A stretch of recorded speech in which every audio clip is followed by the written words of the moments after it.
สวัสดีพี่น้องFCทุกท่านเนาะพี่น้องสำหรับวันนี้ผมเกษตรพาเพื่อนพี่น้อง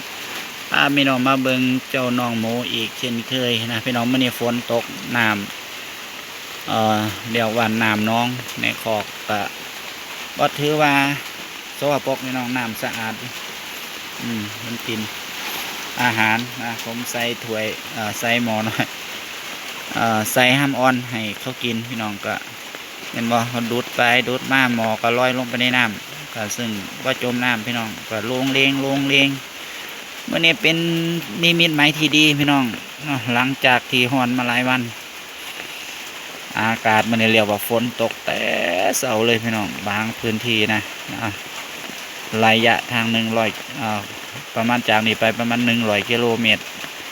เมื่อนี้ไปเที่ยวมาก็ปรากฏว่าฝนตกตั้งแต่เช้าโซนเจ้าพื้นที่ที่หนองหมูอยู่นี่ตกประมาณบ่ายโมงพี่น้องจนกระทั่งปานนี้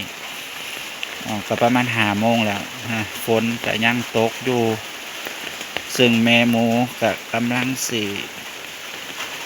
ใครกำหนดวันคลอดเต็มที่พี่น้องก็ทารุนกันเบิ่งว่าเพิ่นจะออกลูกจักโตนะเนาะกับภาพบรรยากาศตอนแดงพี่น้องให้เจ้าน้องหมูกินอาหารนะแต่ว่าห้ำอ่อนนะห้ำอ่อนเพียวๆมันนี่ให้เพิ่นกินนะพี่น้องก็เรียกว่า กินอาหารร้อยน้ำกับว่าไทย คือน้ำฝนนะพี่น้องเดี๋ยวให้เบิ่งฝนมันตกเนาะมันไหลมาจากโซนทางเทิงคนมันก็ถือว่ามากระทบจังๆมันก็จะมีไหลออกไปทั้งที่แล้วก็สิมีเลือดรอดเข่าคอกแน่แล้วก็ทานลงไปพุ่นนะแต่ว่าโซนนี่สูงอยู่นี่แต่ว่าคอกบ่ถือว่าโซปกดอกพี่น้องเนื่องจากก็ถือฝนนะโดยเฉพาะแม่ด่างนี่อยู่ประมาณจากโซนที่บอกใครชื่นปานใดตอนนี้กำลังสร้างเบ้าเพื่อพี่น้อง